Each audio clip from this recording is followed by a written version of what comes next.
Melanjutkan film di Fable pertama, cerita diawali dengan memperlihatkan kejadian 4 tahun lalu di Tokyo saat di Fable melakukan pembantaian terhadap sindikat kejahatan prostitusi yang mana setelah menghabisi sekitar 4 tersangka, ia mengincar target terakhir yang sedang berada di area parkiran umum dan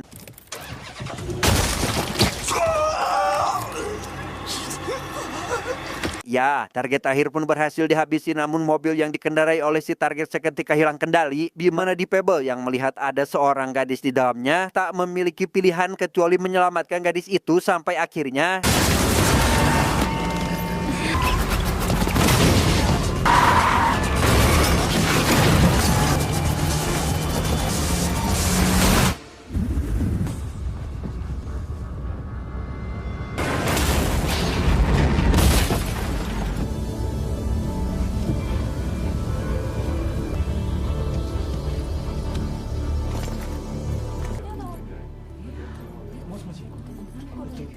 kembali ke masa sekarang. Kisah akan tetap berfokus pada sosok The Fable alias Akira yang saat ini masih menjalani libur panjang di Osaka. Ia juga tetap bekerja di kantor yang sama dengan Misaki dan menjadi salah satu karyawan dengan multitalenta karena bukan hanya jadi kurir pengantar pesanan, Akira yang juga mahir dalam menggambar sangat dibutuhkan dalam perusahaan ini.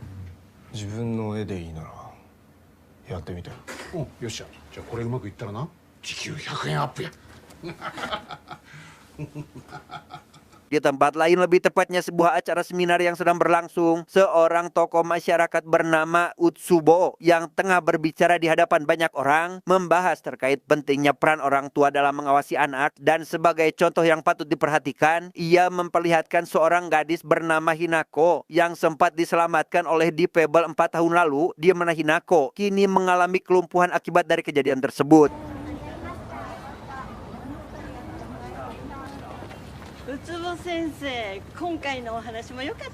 Bukan hanya berperan sebagai tokoh masyarakat, Utsubo ternyata diam-diam menjalankan organisasi rahasia bernama Nirbala, di mana ia dan timnya menjadikan anak berandalan sebagai target yang harus dihabisi karena tidak menyukai akan adanya sosok yang dirasa sampah masyarakat. Utsubo mengambil keputusan sendiri tanpa melibatkan hukum dan mengambil keuntungan dengan menipu orang tua korban seperti yang dirinya lakukan terhadap remaja satu ini. 安心しろ、一瞬だ。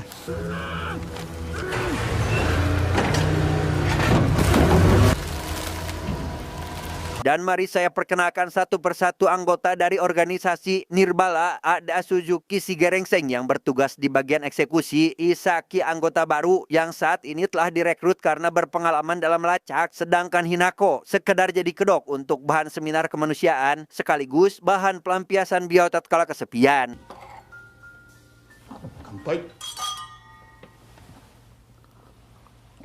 Setelah acara penyambutan selesai, Suzuki yang merasa keberatan Isaki bergabung dalam organisasi diyakinkan oleh Utsubo bahwa ia membutuhkan pria itu untuk mencari keberadaan di Fable bukan tanpa alasan. Utsubo 4 tahun lalu rupanya adalah bagian dari sindikat prostitusi dan ingin membalaskan dendam atas kematian adiknya yang telah tewas dalam tragedi pembantaian itu.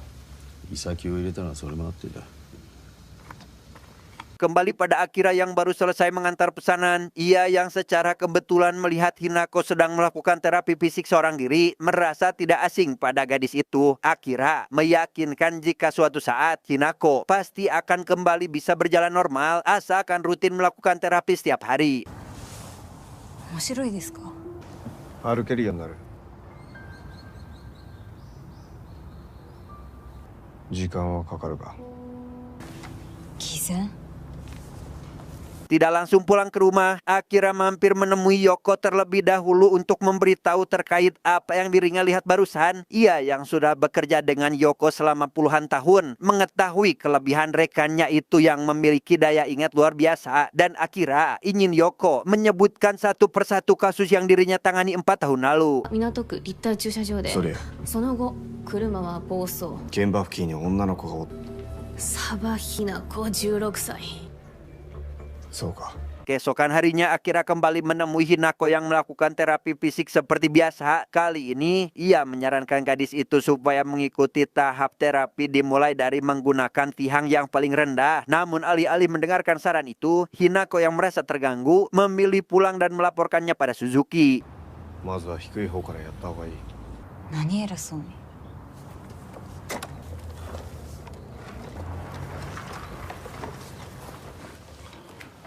どうかしたのか。公園に変なストーカー男がいて。 Mendengar hal tersebut, Suzuki selaku orang yang sudah menganggap Hinako sebagai adik tentu tidak terima akan hal itu dan akan memberikan pelajaran pada Akira supaya tidak lagi menemui adiknya. Ia datang ke taman tempat Hinako biasa melakukan terapi tepat saat Akira sedang ada di sana dan inilah yang Suzuki lakukan. 両方か。俺はそいつの兄貴だ。 Utsubo sendiri saat ini berada di tempat lain ditemani Isaki. Mereka yang sudah menemukan target selanjutnya kini menemui Misaki karena menduga jika ada orang lain telah memasangkan kamera tersembunyi di rumah Misaki. Yang meski Misaki awalnya ragu, Utsubo dan rekannya itu pun dipersilakan masuk untuk memeriksa seisi rumahnya demi keamanan. Dan benar saja, Utsubo dan rekannya berhasil menemukan kamera tersembunyi dan segera melihat isi rekaman untuk mencari bukti kuat yang bisa memojokkan si pelaku. Dan tak lama setelah Isaki izin keluar untuk membeli makanan, pintu bel seketika berbunyi. Di mana itu ternyata adalah Akira yang bermaksud mengantar poster pesanan Utsubo. Melihat Hinako ada di sana, Akira memilih mampir untuk meluruskan masalah di antara mereka berdua.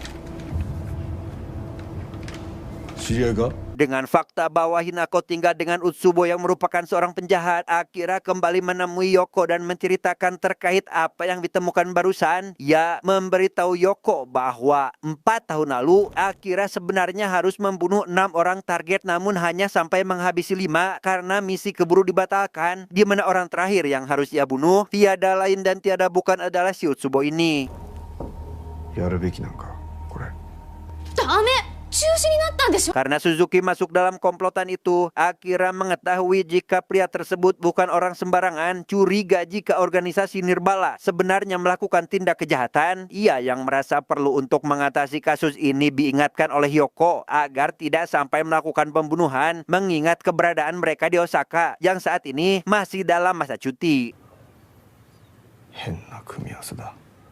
Karena bukti sudah terkumpul, Utsubo menghubungi calon ibu korban untuk meminta beliau dan anaknya datang ke alamat yang diberikan. Dan dengan berpura-pura sebagai detektif, ia dan Isaki pun memberitahu terkait perbuatan anak si ibu yang selama ini telah menguntit Misaki. Di mana anak si ibu yang saat ini dibicarakan ternyata adalah Suji, rekan sekantor Misaki di tempat kerja yang diam-diam menyukai gadis tersebut sampai berani masuk ke rumah Misaki demi menyimpan kamera tersembunyi. 美咲さんの部屋に仕掛けてやった盗撮機の映像です。人体感知システム付きのカメラですと仕掛ける時も映ってしまうんですよ。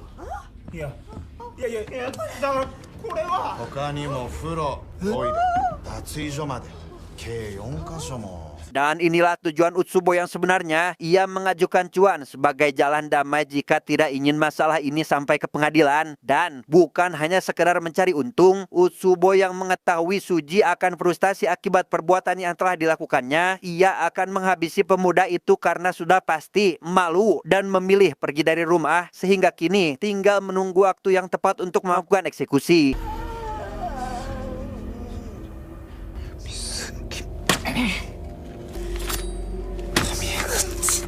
Keesokan harinya, Suji yang bukannya minta maaf atas perbuatan yang telah dilakukannya pada Misaki, kini datang ke tempat kerja dengan membawa sebilah pisau. Ia ingin menghabisi wanita itu sebagai bentuk balas dendam, mengingat apa yang dialaminya sekarang, tetapi...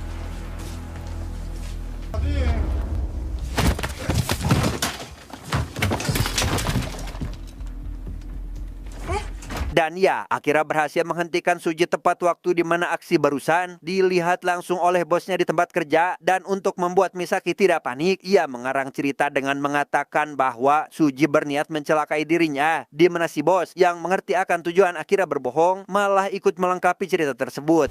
Kainuma-kun ga nande Sato-kun ni? So.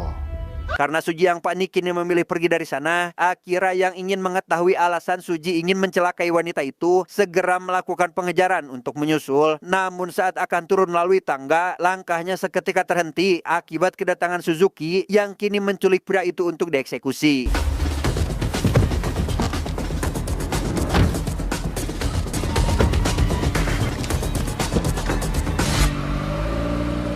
Akibat kejadian itu, Suzuki segera melapor pada Otsubo terkait wajahnya yang sempat terlihat oleh Akira, dan karena khawatir perbuatannya akan dilaporkan ke pihak berwajib, ia izin sebentar untuk menghabisi Akira terlebih dahulu dan menitipkan Suji pada Isaki untuk diamankan.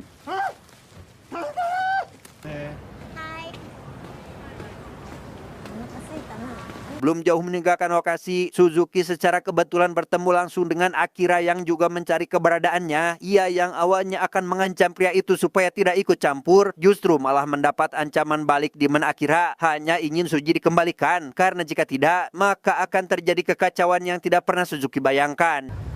何者なんだお前。明日まで待つ。24時間だ。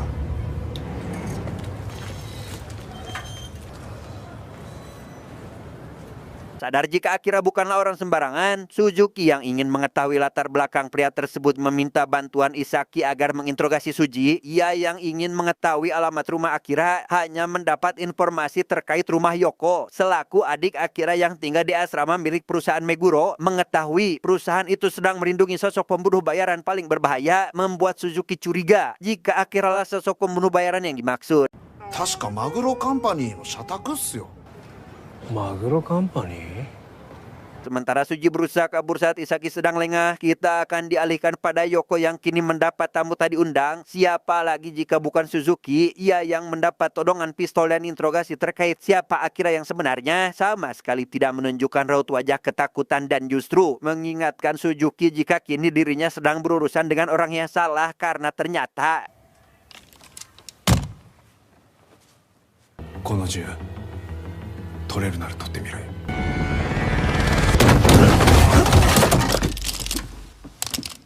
銃の扱いには慣れてるな。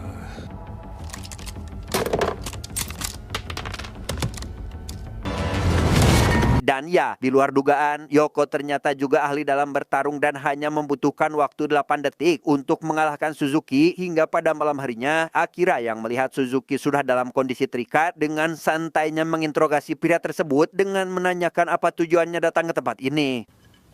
やっぱりお前はパブル。言うな。 Karena tadi sempat kalah dari Yoko, Suzuki yang menyadari jika Akira sebenarnya adalah sosok difabel, ia terancam akan dihabisi karena mengetahui latar belakangnya. Dan karena Akira ingin Suji dibebaskan, ia segera menghubungi Isaki agar melepaskan pria itu. Namun sayangnya, Suji ternyata sudah meninggal akibat tak sengaja terlindas oleh mobil. 飼い沼でしょ。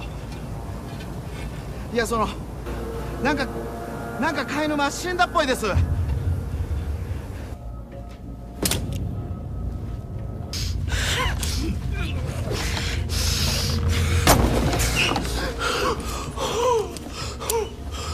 Mendengar hal itu, Akira pun membebaskan Suzuki dengan harapan tidak lagi mengulang perbuatannya. Dan sepulangnya ke apartemen dalam kondisi wajah babak belur, Suzuki memberitahu Otsubo bahwa ia telah menghabisi Isaki yang melakukan kesalahan. Bukan itu saja, ia juga memberitahu terkait Akira yang sebenarnya merupakan orang yang selama ini mereka cari. 佐藤が 厄介と取るのか。 Karena alasan Suzuki bergabung adalah untuk menghabisi difabel yang katanya jahat dan tidak manusiawi, ia yang pada kenyataannya masih diberi kesempatan untuk hidup, kini mengajukan keluar dari organisasi karena sadar tidak dapat mengalahkan sosok itu. Namun setelah mendengar lagi alasan Otsubo yang ingin balas dendam atas kematian adiknya, ia pun berubah pikiran dan siap membantu Otsubo untuk mencapai tujuannya. 明日から作戦を練る。 Karena bertarung bukan hanya tentang mengandalkan otot, Otsubo yang selama 4 tahun telah menunggu kesempatan ini memperlihatkan koleksi senjata miliknya pada Suzuki dan tinggal membuat rencana untuk menjebak difabel. Hingga pada malam harinya, Hinako yang mengetahui apa yang akan dilakukan mereka pada Akira ingin Otsubo agar tidak jadi melakukan hal tersebut. だから佐藤やその周りの人たちに危害を加えないで。どうしてそこまで佐藤にこだわる？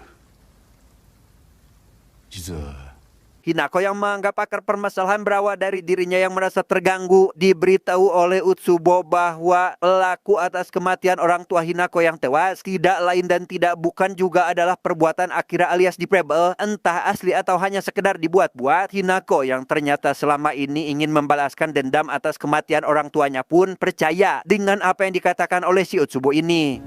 どういうこと？お前の両親の首をかき切って殺したのも。 Sebelum berangkat, Hinako meminta pistol untuk jaga-jaga andai kata ada kesempatan untuk menghabisi Akira, di mana Utsubo yang tidak keberatan dengan permintaan itu memberikan satu pistol tanpa peluru agar Hinako membiasakan diri saat memegangnya dan berjanji akan memberikan pelurunya nanti.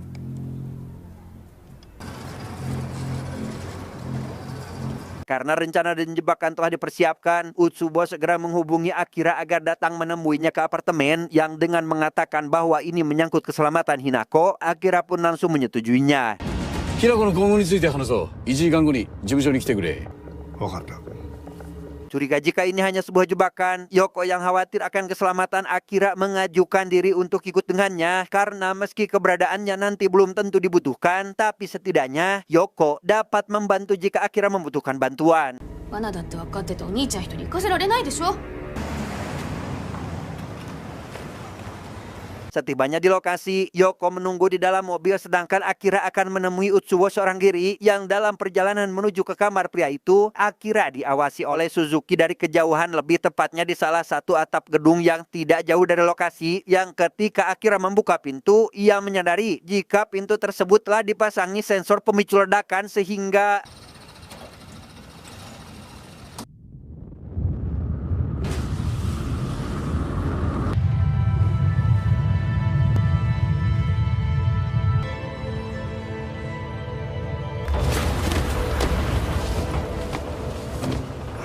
dan ya, berkat pengalaman dan skill luar biasa yang dimiliki, Akira berhasil lolos dari ledakan dan berniat pergi dari sana, di mana Suzuki yang melihat kejadian itu segera menyuruh anak buahnya agar menjalankan rencana kedua, yaitu memburu Akira sampai tertangkap.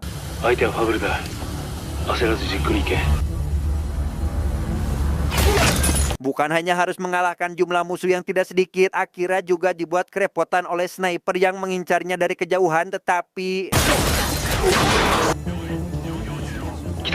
いや、そのまま仕留める。住民に紛れて6階の階段から降りてきちゃった。じゃない。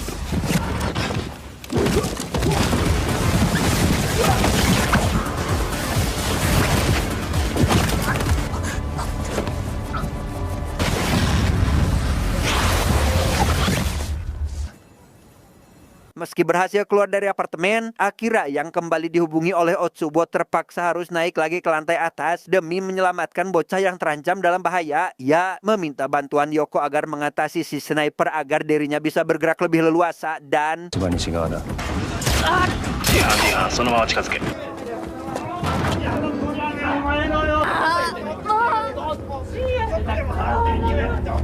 Disinilah Akira sekarang berada di balkon apartemen dan cukup dibuat kerepotan akibat musuh yang terus bermunculan. Tapi meski begitu, ia tetap berhasil mengelabui mereka dan segera menuju kamar tempat si bocah berada. Yang ketika masih mencari keberadaan bocah itu yang saat ini tidak ada di ruangan, Akira harus berhadapan dengan anak buah Suzuki bernama, kita panggil saja Samsul, yang lumayan cukup ahli dalam bela diri.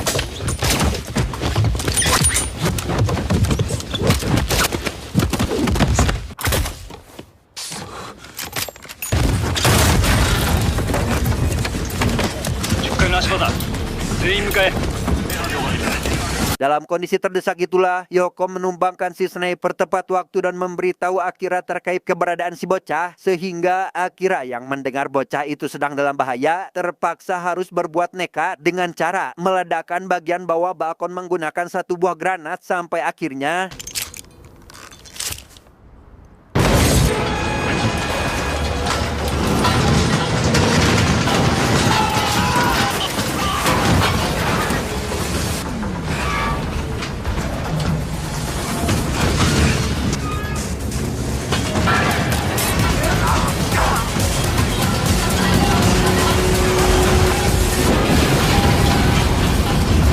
setelah memastikan si bocah aman, Akira yang menyadari Suzuki berniat kabur meminta Yoko agar langsung melakukan pengejaran. Ia juga meminta bantuan Ebihara untuk mengirimkan asistennya karena ia sedang butuh tumpangan untuk menyusul. Sedangkan Yoko sendiri ini memasuki area hutan dan disambut oleh Suzuki yang seketika melemparkan satu granat tepat ke bagian bawah mobil, tetapi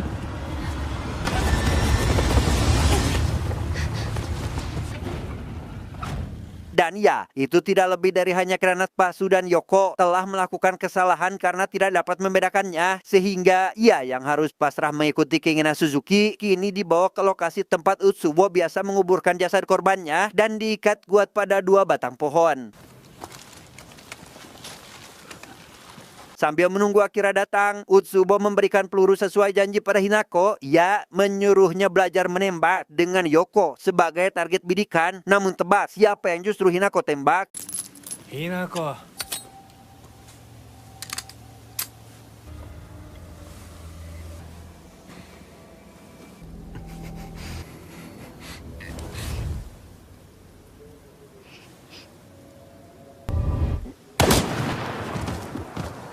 Dan ya, Hinako menembak Utsubo hingga terkapar, namun sayangnya pria itu mengenakan rompi anti peluru yang mana pada situasi ini Hinako pun menjelaskan bahwa dirinya mengetahui jika pelaku atas kematian orang tuanya dahulu adalah Utsubo karena seharusnya tidak ada siapapun yang mengetahui perihal orang tuanya yang tersayat pada bagian leher kecuali pihak kepolisian.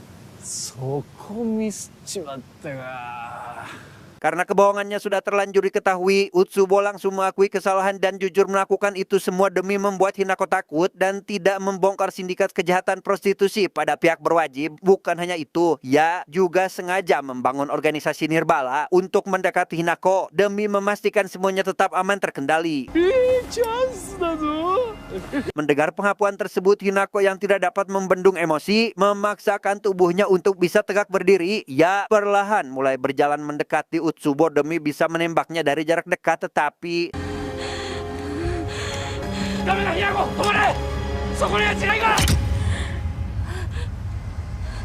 dan ya, Hinako malah menginjak ranjau darat yang telah dipersiapkan untuk menyambut kedatangan Akira. Namun karena semuanya sudah terlanjur, ia memilih untuk tetap melepaskan pelatuk hingga nyaris kehilangan keseimbangan tepat saat Akira tiba di sana.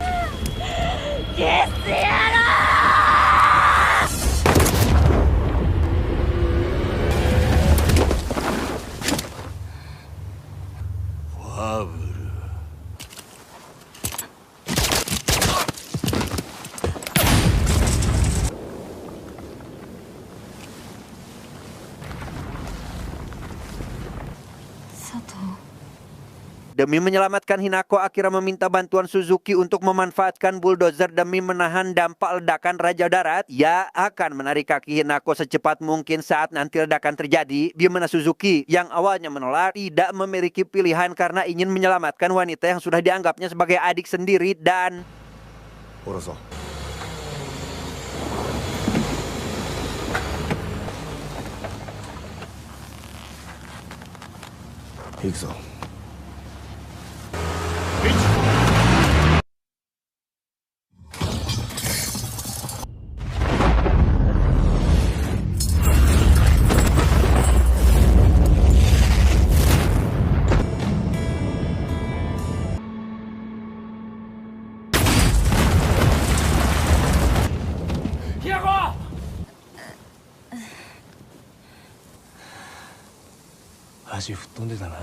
Setelah Hinako dipastikan aman, masalah belum selesai karena Utsubo masih memiliki 1 granat untuk ia ledakan. Utsubo melemparkan granat tersebut tepat ke arah Hinako, tetapi...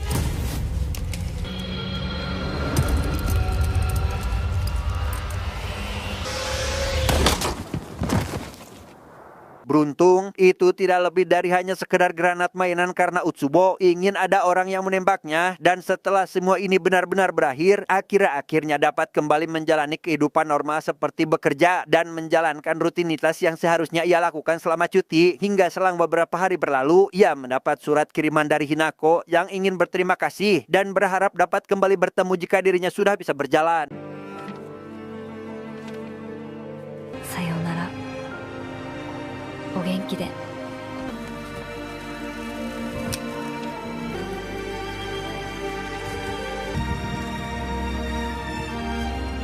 Tamat, ending yang sangat membagongkan.